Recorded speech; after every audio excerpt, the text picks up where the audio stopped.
Здравствуйте, мои дорогие! Сегодня мы с вами испечем самый вкусный, самый шоколадный и самый быстрый торт, который называется Анжела Дэвис. Этот рецепт из моей старой записной книжки. Рецепт проверенный годами. Пекла я его очень часто, и всегда он получается. Получится он у всех, кто даже печет первый раз, потому что там ничего сложного нету. Мы даже миксер не используем в приготовлении теста. Попробуйте его спечь. Мне кажется, он у всех получится и понравится. Начнем печь, мои дорогие. Сегодня нам понадобится 3 яйца. 3 яйца отправляем в посуду, где будем замешивать тесто. Сюда же добавляем 200 грамм сахарного песка. Конечно, все это вы можете взбить миксером, никто вам не запрещает, но просто я вам сегодня показываю, как это все сделать венчиком. Подсаливаем, и нам все это нужно размешать. Размешать до однородного состояния.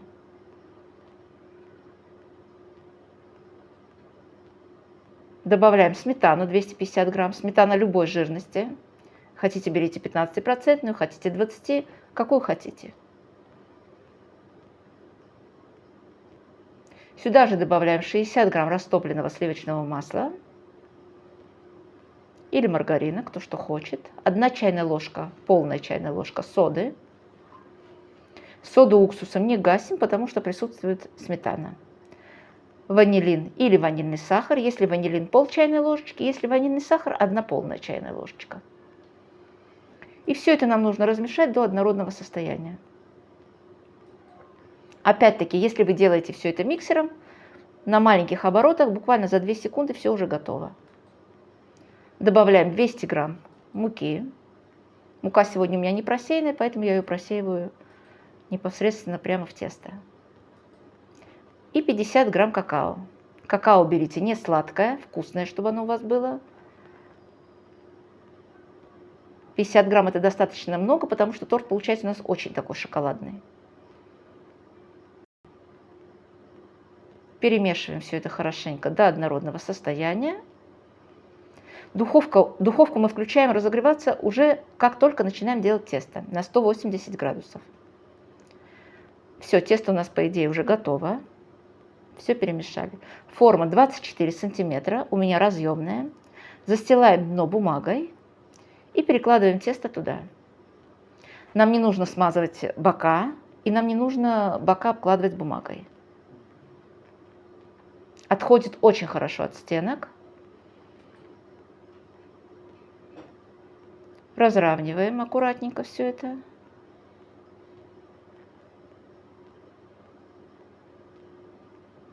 Немножко постучим, чтобы у нас получился корж ровным. Прокрутим. И сейчас я просто деревянной шпажечкой пройдусь вот так круговыми движениями. Это нам даст, чтобы у нас наш корж не потрескался наверху и не было таких больших-больших вздутий. Пока печется корж, будем делать крем. Для крема 250 грамм сливочного масла и 1 банка вареной сгущенки. Сгущенку, конечно, можете сварить сами, 1,5 часа, можете взять готовую. Кто что предпочитает. Сюда же отправляем ванильный сахар, 1 пакетик, и взбиваем.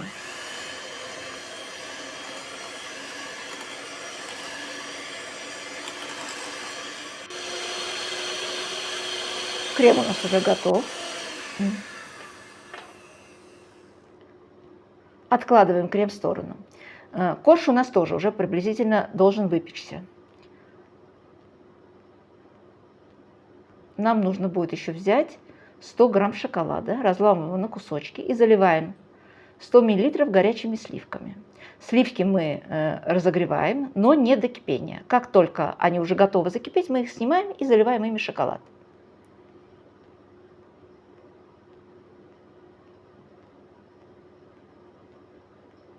Перемешиваем хорошенько. Ганаш у нас уже готов. Корж у нас уже выпекся. Проверяем его деревянной шпажечкой. Даем, естественно, ему остыть на столе. И потом нам нужно будет его вытащить из формы.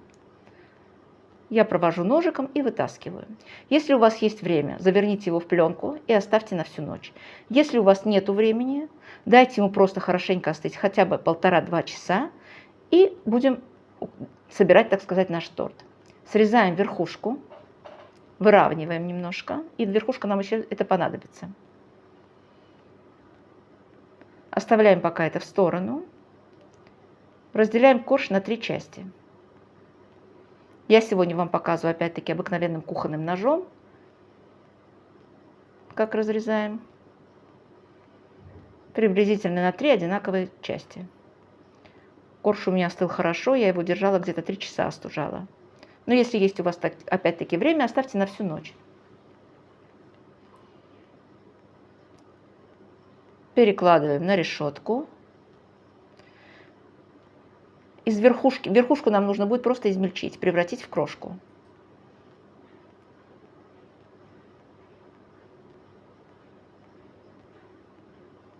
Крошка у нас уже готова. И начинаем собирать торт. На блюдо капелька сливочного крема. Смотрите, это уже, конечно, по желанию. Если вы торт делаете для себя и просто положите его в холодильник, никуда не несете, это тоже делать не обязательно. Коржи ничем не пропитываем, потому что у нас получается бисквит такой сочный, шоколадный, он не сухой абсолютно. Приблизительно 1/3 крема распределяем на первый корж. Накрываем вторым. Последний кусочек оставляем донышко. Донышко пойдет наверх, так сказать, чтобы он у нас получился идеально ровным. Но это тоже, опять-таки, не обязательно, потому что у нас еще есть крошка, которую мы будем украшать.